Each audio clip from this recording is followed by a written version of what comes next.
Hello, good morning प्यारे बच्चों। अभी आप हम अभी आप और हम लोग क्या करने वाले हैं। अभी यहाँ पर हम एक से दो तक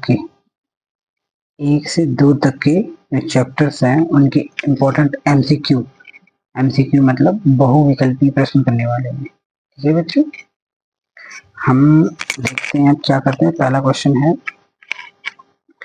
144 के अभाज्य गुणनखंड में 2 का घातांक क्या है। घातांक का अर्थ क्या होता है?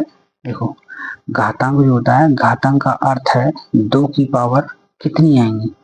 ठीक है, तो 144 के अभाज्य गुणनखंड करने हमें, देखो जैसे 144 है, इसके अभाज्य गुणनखंड मैंने पहली क्लास में बताए थे कैसे किए जाएंगे। 2 सत्ते 14, 2 दूनी 4, फिर ये 2 से काटो, 2 तिया 6, नहीं 2 तिया 6, 2 6 12 और 2 एकम 2, 2 अट्ठे 16, फिर ये 2 से नहीं कटेगा, अब 3 से कटेगा, 3 3 जा 9। ठीक, 3 एकम 3। अब इसके अभाज्य गुणनखंड लिख लेने हमें। देखो 1 2 1 2 3 4 हो गए।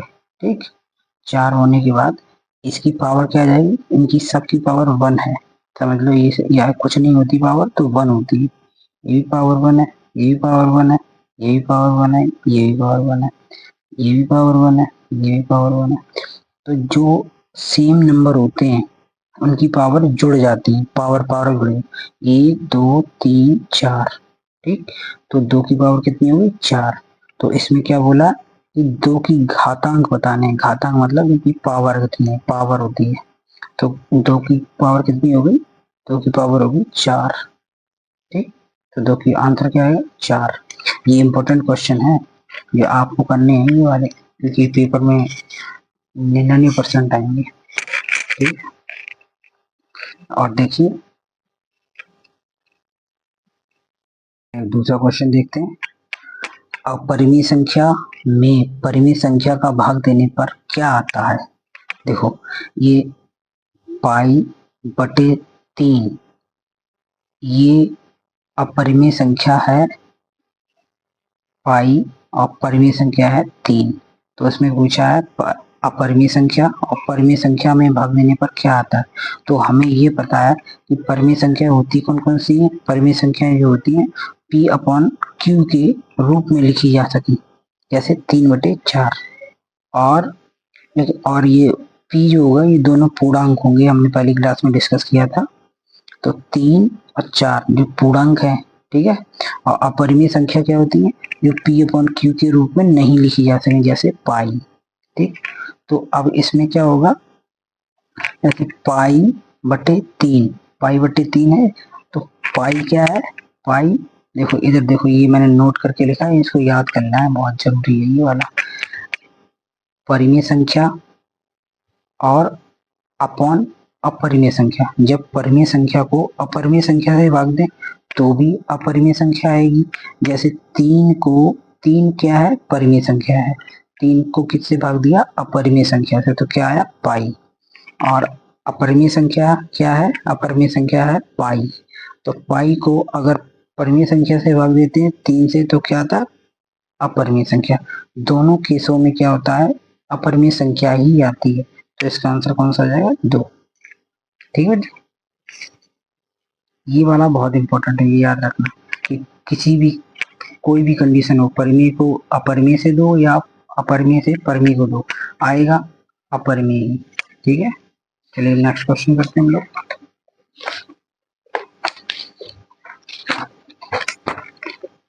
देखिए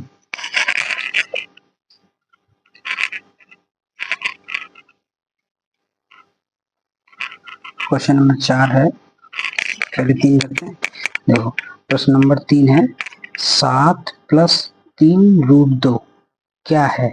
तो हमें ये पता है 7 क्या है, परिमेय संख्या है, 3 क्या है, परिमेय संख्या है, और √2 क्या है, अपरिमेय संख्या है। ठीक, तो इस इधर देखिए, परिमेय संख्या प्लस परिमेय इंटू अपरिमेय, देखो ये लिखा है कि परिमेय है और ये भी परिमेय है और गुणा अपरिमेय के साथ किया। तो पहले इनको सॉल्व कर लेते हैं। परिमेय इंटू अपरिमेय, हमेशा क्या आएगा, अपरिमेय। ठीक, अपरिमेय और अपरिमेय को जोड़ेंगे तो क्या आएगा, अपरिमेय। तो आप इससे क्या कंक्लूजन निकला कि आप कोई भी कंडीशन हो, ज्यादातर आंसर जो है अपरिमेय ही आता है, तो इसका आंसर क्या हो जाएगा, अपरिमेय संख्या। ठीक, ये देखो इंपॉर्टेंट सवाल है, 5005 के कितने अभाज्य गुणनखंड हैं। ठीक है, ये हमने क्लास में डिस्कस किया था, ये इंपॉर्टेंट क्वेश्चन है। देखो 5005 के 5 से काटो, 1, 5 एकम 5, 5 एकम 5। ठीक, अब ये किससे कट जाएगा, 7 से, 7 दूनी 7 एकम 7।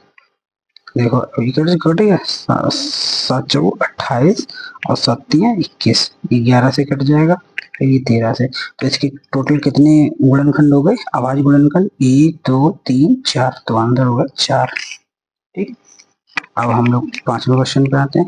यदि ए कोई ए संख्या है और एक बी संख्या है, तो इसके अभाज्य गुणनखंड दे रखे हैं, इसके भी अभाज्य गुणनखंड दे रखे हैं, तब ए और बी का एलसीएम क्या होगा। एलसीएम हमने वो बताया था आपको क्लास में, लघुत्तम समावर्तक। लघुत्तम समावर्तक मतलब जो बड़ी संख्या आती है हमेशा, और महत्तम समावर्तक में हमेशा छोटी संख्या आती है। ठीक है, तो इसमें ए संख्या ये है, देखो ये वाली संख्या इधर लिख ली, इसको खोल दो, कितनी पावर है, 3, 1 2 3 खोल दिया, और 5 और 3 लिख दिया।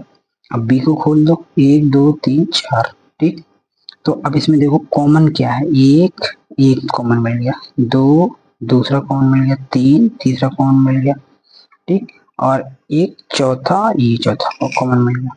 तो एलसीएम निकालना है हमें, तो एलसीएम में क्या किया जाता है, कॉमन संख्या को एक बार लिखना होता है, तो ये इन दोनों को, इसको कर दो, इसको एक बार लिख दिया, इसको कर दो, इसको लिख दो, एक बार लिख दिया, इसको कर दो, इसको कर दो, एक बार लिख दिया, इसको कर दो, इसको कर दो, एक बार लिख दिया। ठीक, अब इसमें देखो ऊपर वाले में क्या बचा, 3।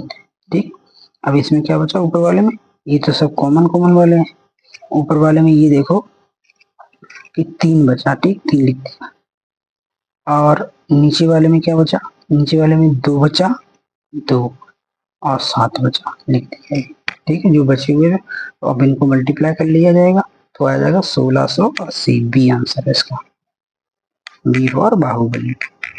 ठीक, अब हम लोग करते हैं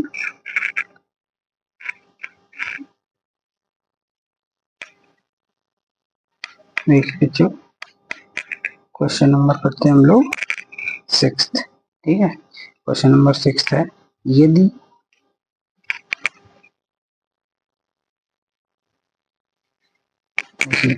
यदि n एक प्राकृत संख्या है, तब अंडर रूट n क्या है। देखो प्राकृत संख्या क्या होती है, जो संख्याएं जो एक से शुरू होती हैं और अनंत तक जाती हैं। ठीक है, जैसे हमने पिछली वाली क्लास में बताया था, 1 2 3 अनंत तक जाएंगे तो ये होंगी प्राकृत संख्याएं। ठीक है, तो मान लिया मैंने 1 जो है, इसमें क्या रखा है कि 1 एक प्राकृत संख्या है, तो 1 से हो रहा है, मैंने मान लिया अंडर n जो है 1 है।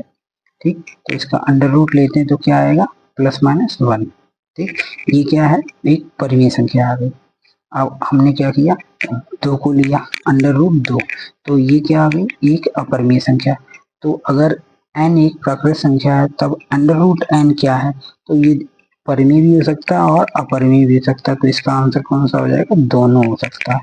ठीक, अब आइए नीचे करते हैं हम लोग, ये रहा 74 29। ठीक, इसके अभाज्य गुणनखंड करने, हमने आपको बताया था अभाज्य गुणनखंड कैसे किए जाते हैं। अभाज्य गुणनखंड जो है 74 29, ये हो गया, तो 74 29 पहले से इससे काटो 17 से, तो ये 19 बार गया। ठीक, ठीक है, अब किससे काटो,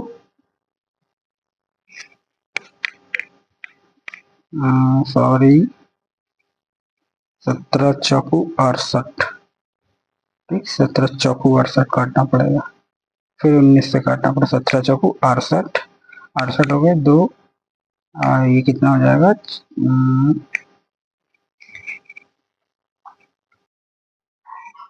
ये कट गया, 17 चौकू 68, 17 3 51। ठीक है, 17 सत्ते 119। अब ये 19 से काटते हैं, देखो 19 से कम 19, 19 दूनी 38। ठीक, 19 दूनी 38, 19 तिया 57, 19 तिया 57 सॉरी। तो अब ये 23 किस में जाएगा, 23 से ही जाएगा, 23 से कम 23। आंसर कितना आ रहा है, ये वाला, ठीक पहला। अब क्या है, 8वां क्वेश्चन देखते हैं। वास्तविक संख्याएं कहलाती हैं, वास्तविक संख्याएं क्या कहलाती है, हमने पहली क्लास में आपको डिस्कस किया था कि परिमेय और अपरिमेय संख्याएं जब दोनों मिल जाती हैं तो उन्हीं को कहते हैं वास्तविक संख्याएं। वास्तविक संख्या मतलब रियल नंबर। ठीक है बच्चों, चलिए आगे बढ़ते हैं क्वेश्चन।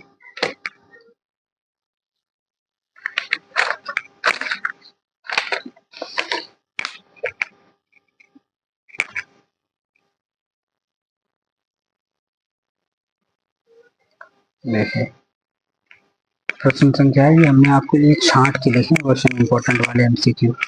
प्रश्न 9, अंडर रूट 5 अंडर रूट 2 क्या है। ठीक है, तो देखिए 5 क्या है, एक परिमेय संख्या है, ठीक, और अंडर रूट 2 क्या है, अपरिमेय संख्या है।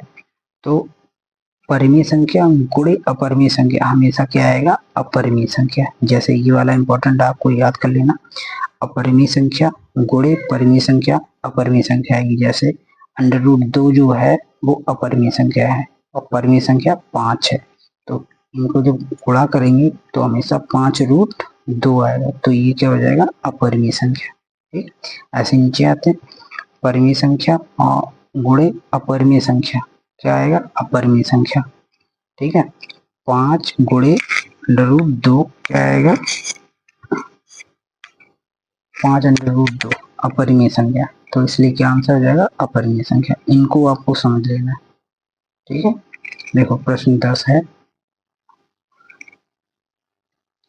26 और 91 का एलसीएम निकालना है। हमने आपको बताया था एलसीएम और एचसीएफ की ट्रिक बताई थी। देखिए इन दोनों को लिख लिया, ऐसा 26 और 91 में ऐसा नंबर ढूंढना है जो दोनों को एक साथ काट दे। तो इसमें हमें मिला 13, 13 दूनी 26, 6 91। ठीक है, तो ये नंबर, अब देखो ये अलग अलग संख्या है, ये सम है ये विषम है। ठीक है, अगर ऐसा हो सम आ जाए और विषम आ जाए तो यहीं पे रोक देना होता है हमें। तो एचसीएफ कितना मिल गया, ये एमसीक्यू के लिए है, ये जब पूरा सॉल्व करने के लिए है तो आप इससे नहीं करेंगे क्योंकि जल्दी उसमें स्टेप मार्किंग मिलती है, उसमें नंबर नहीं मिलेंगे आपको। ठीक है, तो एचसीएफ कितना आया, 13। और एलसीएम देखिए, एलसीएम कितना आया, 13 आया। एलसीएम एक बार लिख दिया और जो सम और विषम संख्या मिली उनको लिख दिया। तो इनको जब मल्टीप्लाई करेंगे तो 182 आएगा इसका आंसर। तो हम ऐसे भी पता कर सकते थे इसमें जो ऑप्शन से कि एक एचसीएफ आ गया तो उसके बाद इसमें देखो एचसीएफ कोई मैच नहीं कर रहा तो हम इसको ऐसे ही मार्क कर सकते थे, लेकिन इसको निकालने की जरूरत नहीं थी, ये ऑप्शन से हो जाते हैं। ठीक, चलिए अब हम लोग स्टार्ट करते हैं दूसरा चैप्टर। ये इंपॉर्टेंट 10 सवाल थे आपके। अब हम लोग करते हैं दूसरा चैप्टर स्टार्ट। चलिए देखो ये है बहुपद। ठीक है, बहुपद होता है पॉलिनोमियल। कोई कोई बहुपद पॉलिनोमियल है कब होगा, जब वो इस फॉर्म में लिखा रहेगा, जब वो इस तरीके से लिखा रहेगा तब उसको कहेंगे बहुपद। ठीक है, जैसे A X square plus B X plus C. A कोई भी नंबर हो सकता है 1 2 3 4 अनंत तक, बी भी कोई भी नंबर हो सकता है, सी भी कोई भी नंबर हो सकता है। ठीक है बच्चों, देखो एक द्विघात बहुपद जिसके शून्यक अल्फा और बीटा हैं निम्न होंगे। ठीक है, अगर एक द्विघात बहुपद है तो वो उसकी फॉर्म क्या होती है, वो हमेशा इस फॉर्म में मिलेगा। पी एक्स कोई फंक्शन है, x square minus alpha plus beta, ये क्या है, ये रूट्स हैं। ठीक है, ये पॉलिनोमियल के क्या है, रूट्स। ठीक है, और ये क्या है, अल्फा और बीटा इनटू में है ये दोनों। तो हमें क्या करना है, शून्यकों का योग जब निकालना होता है, ये होते हैं शून्यकों का योग। ठीक है, अल्फा प्लस बीटा, तो अल्फा प्लस बीटा होते हैं शून्यकों का योग माइनस बी बटे ए। देखो इसमें ये है, पहली वाली संख्या होती है जो एक्स स्क्वायर के साथ होती है, ठीक है, तो ये आ गया यहाँ पे, ठीक। ये फॉर्मूले होते हैं, ये आपको आगे काम आएंगे, इसको याद करना जरूरी इंपॉर्टेंट है बहुत, ठीक। अभी देखो बी क्या है, इसमें अभी प्लस दे रखा है, लेकिन इस फॉर्म में होता है तो ये माइनस में होता है, हमेशा माइनस लिया जाता है यहाँ पे, कोई नंबर हो, जैसे आगे हम लोग क्वेश्चन सॉल्व करेंगे तो पता चल जाएगा आपको। शून्यकों का गुणनफल क्या होता है, ये वाला गुणनफल होता है, आपको इस फॉर्म को याद रख लेना, ये तो याद रह ही जाएगी आपको, लेकिन इसको याद करना है क्योंकि ये इक्वेशन भी आती है और क्वेश्चन भी सॉल्व इसी से होते हैं हमेशा, बहुत इंपॉर्टेंट है, इसको लिख दो इम्पोर्टेंट, ठीक। आप स्क्रीन शॉट ले लीजिए इसको, ये हम कॉपी में इसलिए पढ़ा रहे हैं क्योंकि हमने खुद ही छांट छांट के लिए ब्लैक बोर्ड पे बहुत ज़्यादा वीडियो बड़ा हो जाएगा, इसलिए हमने इसको कॉपी में लिख के आपको पढ़ाया, ठीक है। चलो प्रश्न नंबर दूसरा करते हैं, पहला करते हैं, यदि द्विघात बहुपद कोई कोई एक बहुपद है x square minus x plus 4 के शून्यक अल्फा और बीटा हो, तब ये शून्यकों का योग का मान बताना है। योग मैंने क्या बताया था, माइनस बी बटे ए, ये वाला ये देखो यहीं पे यूज हो रहा है, देखो एक बहुपद ये वाला है, ये रहा बहुपद, तो इसमें ए की वैल्यू कितनी आएगी 1, बी की वैल्यू कितनी आएगी -1, सी की कितनी आएगी 4, ठीक है। तो इसमें योग योग करने का फॉर्मूला क्या था, माइनस बी बटे ए, तो alpha plus beta minus B बटे ए है, तो माइनस बी बटे जो ए है ये सीधा सीधा साइन के साथ लिया जाता है, ऐसा नहीं कि साइन याद रखना, साइन के साथ उठाया जाता है इन नंबरों को, ठीक है।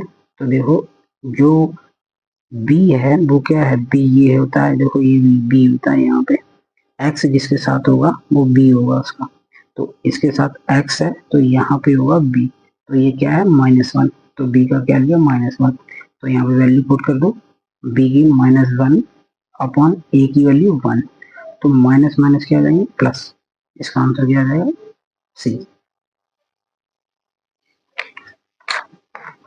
ठीक है बेटा। अब चलिए इसको पढ़ते हैं हम लोग, जो बच्चे सीरियस हैं वो इस क्लास को देखेंगे, और आप व्यू के चक्कर में ना रहिए, व्यू जरूरी नहीं है कि किसी वीडियो पे व्यू आते हो तभी आपके लिए वो इम्पोर्टेंट है, हो सकता है हमने कंटेंट बहुत अच्छा दिया हो, क्योंकि संसाधन कम है लेकिन कंटेंट हमारा भरपूर है इसमें, ठीक है बच्चों। देखिए प्रश्न 2 है, एक द्विघात बहुपद के मूलों के योगफल तथा गुणनफल क्रमशः 2 और -15 है, तो द्विघात बहुपद है, देखो ये अल्फा क्या, अल्फा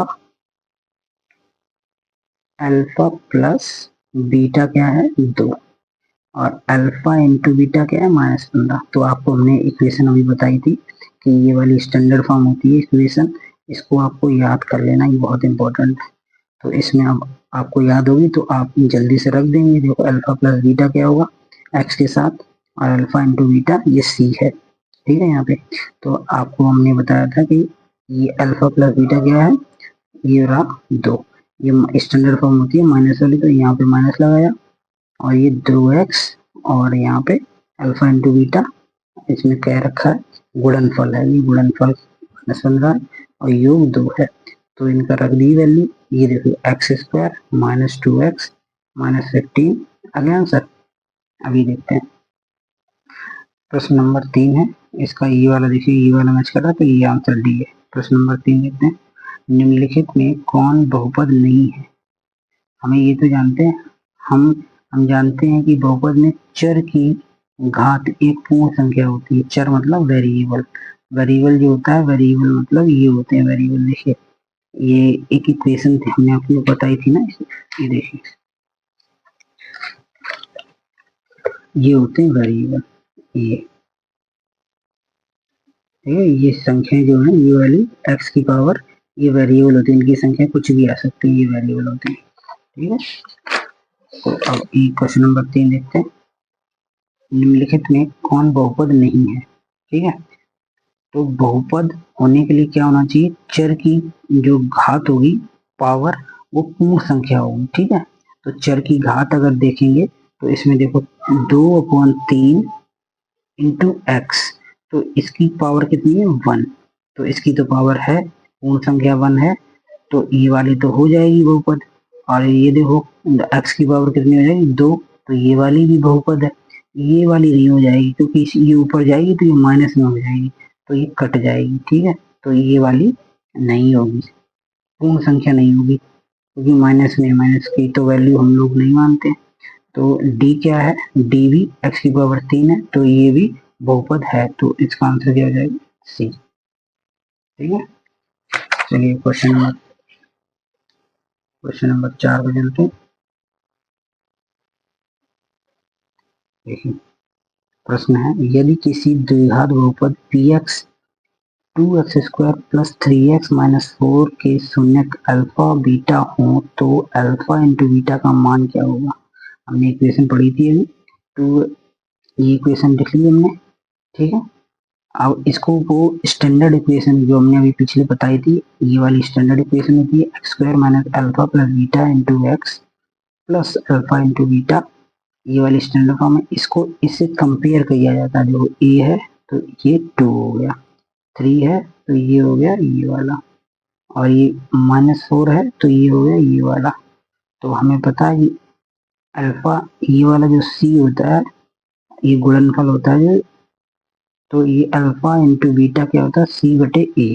तो c क्या आया था हमारा, c आया था -4, ये वाला देखो, ये कंपेयर किया इससे, तो ये -4 आ गया c। और नीचे क्या आया, सी ए कितना है, ए इसमें ये कंपेयर किया तो 2 है, ठीक है। तो 2 दूनी 4 -2, इसका आंसर क्या हो जाएगा, सी। ठीक है, अब हम लोग चलते हैं क्वेश्चन नंबर 5 पे। देखो बहुपद y² माइनस 6y प्लस 8 का घात है। घात क्या होता है, घात जो होती है, घात जो घात होती है चर की अधिकतम संख्या, चर मतलब वेरिएबल, ये y है, ये y होते हैं वेरिएबल, इनकी अधिकतम संख्या क्या है, इसके ऊपर 1 है, कुछ नहीं है, तो ये y की पावर 2 है, अधिकतम संख्या क्या हो जाएगी 2। घात की, घात जो होता है, घात कौन सी होती है, ये वाली, ठीक है। इसके अगर 3 होता तो वही वाला आंसर हो जाता, इसके, इसलिए इसका आंसर है ए। ठीक, अब आते हैं हम लोग क्वेश्चन नंबर 6 पे। देखो ये है y 1/y into 1/y plus 3, इसका इसके साथ गुणा किया, चाहे इसका एलसीएम ले लो, चाहे इसको और ऐसे भी कर सकते हैं, y² into 1/y plus 3y, ये y से एक y कट गया तो कितना आ जाएगा, y प्लस, ये इसके साथ इंटू में भी आएगा y, ये 3y इसके साथ इंटू में किया तो 3y आ गया, सॉरी इसका एलसीएम पहले लिया जाएगा बेटा, ठीक। ये एलसीएम लिया हमने, इसको काटो, देखो इसको हमने इसके साथ मल्टीप्लाई किया, बाद में कर देते हैं, ये यहाँ पे एलसीएम ले लिया, ठीक है बेटा। तो 1 प्लस 3y हो गया। अब ये जब मल्टीप्लाई में आएगा तो इसके नीचे, ये इसका मतलब होता है कि ये 1 में आ गया, तो ये एक y से कट जाएगा, तो ये क्या बचेगा, y बच गया, और इसके साथ ये स्क्वायर में चला जाएगा, ये इंटू होगा, तो देखो खोल के बता देता हूँ, y1 प्लस 3y, ठीक। तो ये इसका मतलब है, ये y इसके साथ मल्टीप्लाई हो जाएगा, और ये y गुणे 3y, तो ये क्या आ जाएगा, y प्लस 3y², देखो आंसर ये वाला y डी, ठीक है। अब हम लोग आखिरी 2 क्वेश्चन और करते हैं।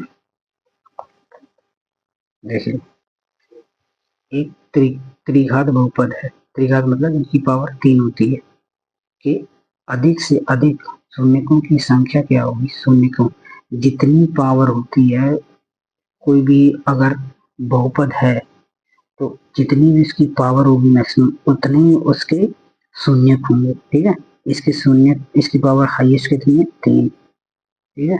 तो इसके शून्य कितने हो जाएंगे, 3, त्रिघात बहुपद के, ठीक है। शून्य को भी संख्या। अभी अल्फा बीटा गिने थे ना हमने, तो अगर 3 है तो अल्फा बीटा गामा हो जाएगा, ठीक है। अधिकतम शून्य बनेंगे 3। अब आखिरी क्वेश्चन करते हैं। एक बहुपद है x² माइनस 11 के शून्यक है, ठीक है। अगर कोई बहुपद होता है तो हम उसको 0 के बराबर लिखते हैं, ठीक है। 0 के बराबर लिखा तो ये 11 जो है इक्वल टू के इधर आया तो x² क्या हो जाएगा अंडर रूट प्लस माइनस 1, वो अंडर रूट प्लस माइनस 11, ठीक है। तो जब 11 आ जाएगा तो इसका मतलब होता है कि x की वैल्यू अंडर रूट 11 भी है और x की वैल्यू अंडर रूट माइनस 11 भी है। ये प्लस माइनस 1 लिखा है, ठीक है बच्चों। चलिए आज की क्लास यही समाप्त करते हैं। हमको एक सेट रोज करेंगे इसको, ठीक है बच्चों। इसको अच्छे से शेयर करिए ताकि हम और क्वेश्चन बना पाए, ठीक है बेटा। चलो आगे बढ़ते हैं हम लोग। आज की क्लास समाप्त करते हैं, नेक्स्ट स्टार्ट करेंगे।